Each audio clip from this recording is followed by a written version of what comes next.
Hello there, it's Priscilla Batzell. I'm in Spring Hill, Florida at Expressionist Art Studio Gallery in the backyard. Still a pretty warm day. I was an abstract expressionist painter before I discovered fluid acrylic pouring, and I want to do something a little different. I think I'm going to start by using this lid from a lettuce container and throwing a whole bunch of paint, including this white pearl I'm going to start with, right in there, and then grabbing one of my little sand shovels from the dollar store. And I'm going to try and leave my tops off. I'm going to grab my shovel. Not that I need it right this moment, but that's okay. I'm just going to keep... That's my Prussian blue with the Deco Art pouring medium. Wherever I use that. Actually, it's probably not pure Deco Art pouring medium. It's probably still got some Floetrol in there. I'm a little on the Scottish side. So, I just wanted some wild colors, and if this works, that's great, and if it doesn't, it's an experiment and I'll make it into something that will work. I have several ideas. I've gone to sleep, or similar, not gone to sleep, thinking about what I might want to do, and this is just one of those, as I was saying, and I'm not sure how to describe it. I have an idea of how I want to lay out the paint, both black and white, on my canvas. I love this color shift. I did just shake all my paints. I have Floetrol and GAC 800 in all of my pre-mixed squeeze bottles of paint, and you can find the recipe underneath the video under Show More. And if you can't find the recipe there because you're watching on TV, fine. I use 10 to 20% GAC 800 by Golden to 80 or 90% color, whatever works out. Sometimes I know that I'm going to thin stuff down a little more, so I use a little more GAC 800. Anyway, so then I doubled the recipe with Floetrol, and that's how that works for me. Now maybe if I don't... Ah! Wow! Okay. Hopefully I can rectify that. Yeah, we're still sort of in frame. I'm going to have to move that. That's never happened before. Okay. Back on track.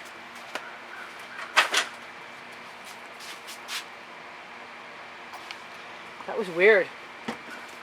Halloween's getting close. It's spooky.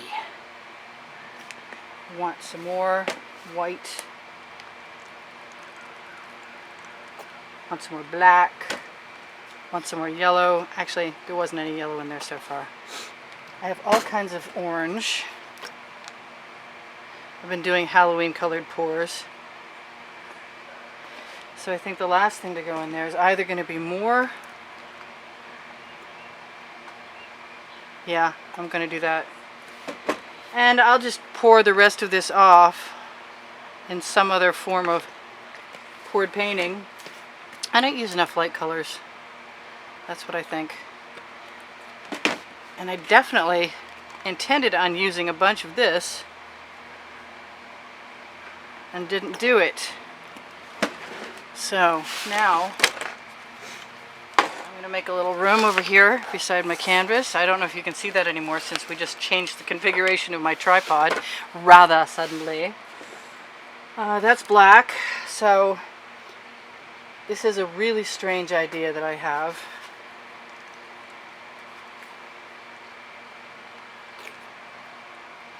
It's not meant to be checks, but it's going to be a little different. This is my OXO omelet turning spatula. I have glasses on my head. So my idea is to wet my canvas in these patterned areas, first with black, then with white. I don't know how close I can get to having everything covered or not. I kind of would like that. Then my next plan will be to dip my shovel in and see what happens.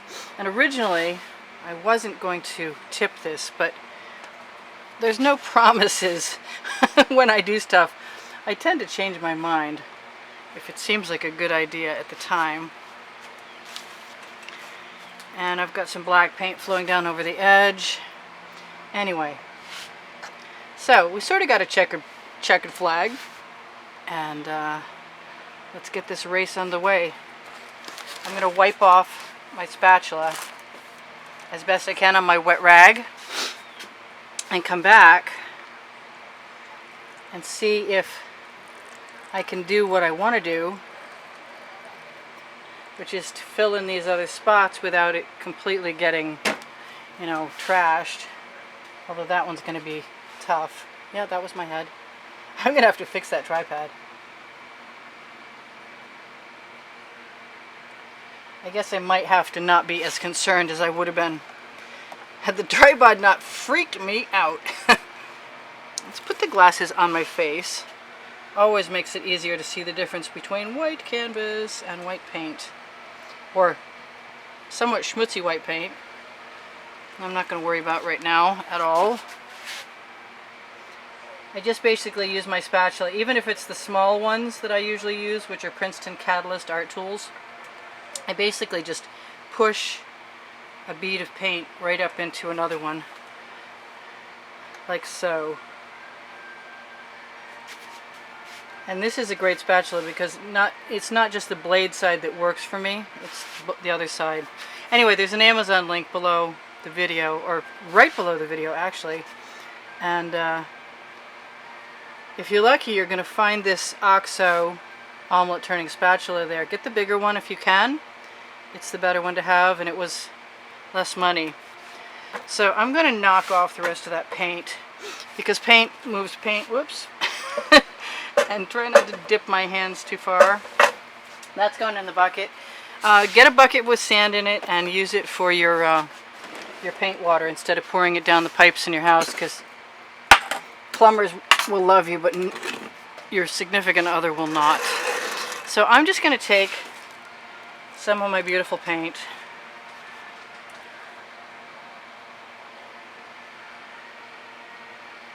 and add some stripes.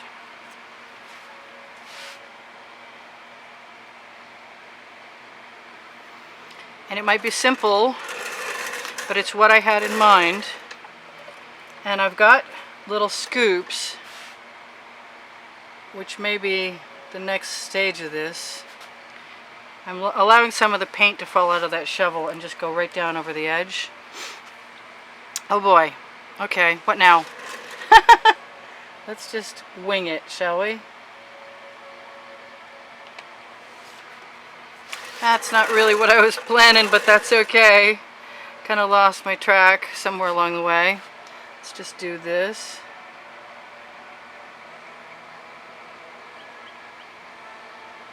See if we can fake it out a little bit. I have, see, that works for me. I'm good with that.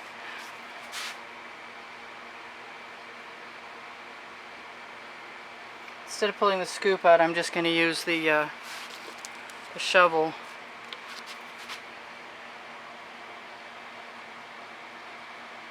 I've been thinking about geometrics somewhat lately and how to incorporate some fluid art into that process, utilizing that geometrics. It hasn't really become totally clear to me yet. I like that. Not so sure about that. Not sure what I want to do about anything else either. I have quite a bit of paint left. That's fine. I see that I have naked canvas over here. I'm going to grab a spatula, push some paint around, and then I just have to decide. I wish I'd quit putting the top back on that. Really, I do.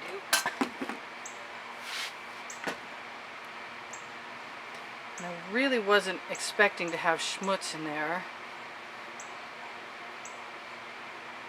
I suppose there's a potential for fixing it up tomorrow. That was not really my plan. So I'm just going to drag that out. That was not a plan either. Well, we've got some company. We had a debacle here today. 2 people bought the same dinner to share. So we have twice the food we need. I suppose there are worse circumstances. I just want to play. I'm not sure what I want to do at all. So maybe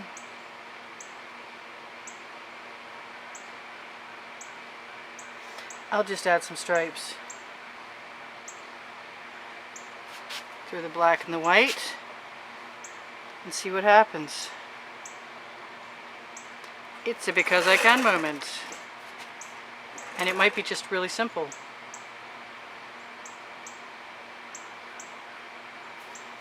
Yeah, I wanted to even that up a little bit. I'm not sure I really wanted to do that because I had some cells over there I liked until I did that.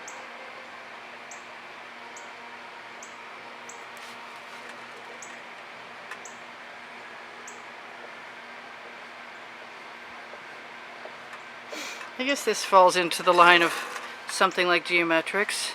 It's just kind of cool. I like it. And the white and the black paint will help create marks because of the wet background. I don't know how far I want to go. This is just neat. I'm not sure those marks will stay there, which might be okay since they weren't as straight as some of the others. I kind of want to just keep playing and using the black paint I picked up elsewhere. I mean, I could actually steel paint like that. Not sure I like that, so I'm just going to move that around a little.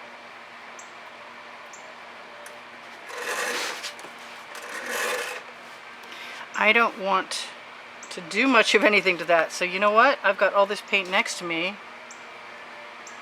and I'm going to see if I can't pick some of it up by dipping my spatula right in there. Why not?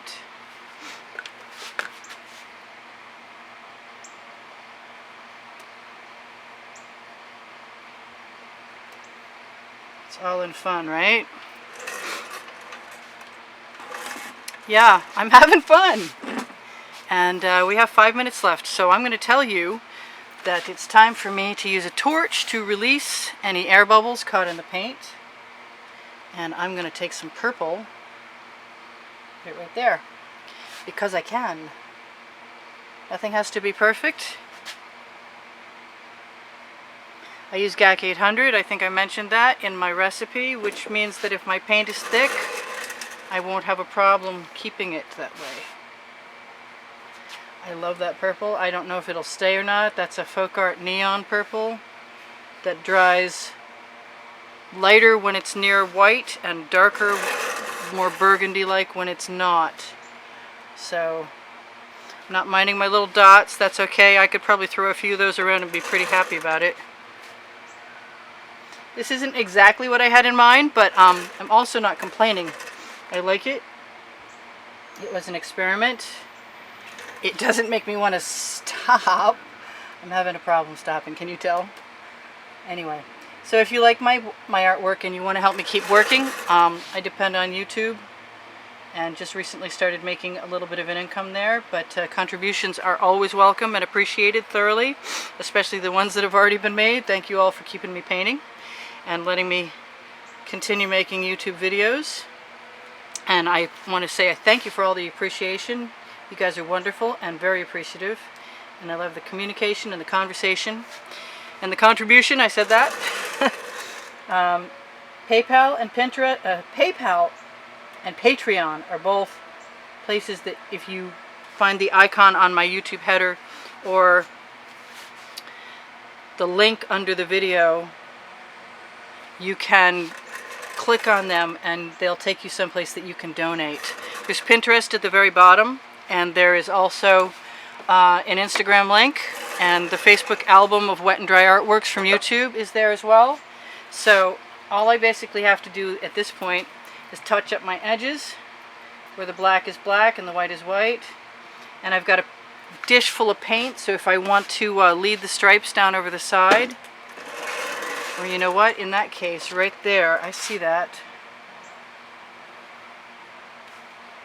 Yep, well, there was a line going through there, and this Princeton Catalyst spatula just annihilated it, which is a really nice thing, with ease.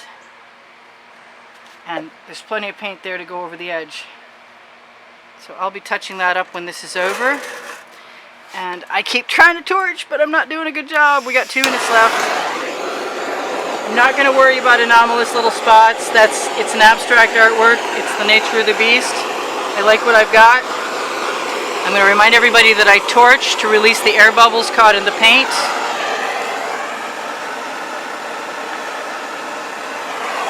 And I can touch up things when you're gone. I'm not discouraged in the least by this. I love my color choices, and all I have to do when I go and take a photograph of this is cover the paint that I have left over to the side with some sticky wrap paper, and I'll be able to come back and use it. Hopefully. Right, we have a few cells, but we've kept the pretty colors. I do sell my artwork. If you want to see the products that have been made with artwork that I did in the past, on my Facebook pages there are Shop Now More buttons. There is, hopefully, if we're lucky, there's a book coming out for December for Christmas. We've got our fingers crossed for that. Should be the first 100 YouTube artworks at the very least. And seeing some stuff that I want to fix. It may or may not be a good idea, but I'm doing it anyway. I'm not thrilled with that white spot there. But I'm going to blend it right in, make it go away. And I see I've got a little naked black canvas right there. Blow that over too. I'm going to see what you can see. And say thank you so much for joining me. Really appreciate that. Thanks for subscribing. We're almost at 30,000 subscribers. We should be pretty much by tonight. My recipe, as I may have mentioned, is below the video in the description. And anything that I've missed, check other videos. There are, oh yeah, there's like over 280 videos. So if you're having a good time watching my stuff and you want more inspiration still, it's out there. Go for it. I would love it if you would watch some more. Yeah, I'm not having an easy time leaving stuff alone, but that's okay. That's just me. It'll be alright. I'm going to play with my paint in a minute, and this will be pretty much like you see it now. So I'm going to say this is Priscilla in Spring Hill, Florida, at Expressionist Art Studio Gallery in the backyard. We give tours. The gallery's full. Hundreds of paintings, including my fine artist parents' artworks, and they were actually accredited as opposed to what I am, which is an outsider. But thank you for stopping, and I'll see you soon. Bye for now.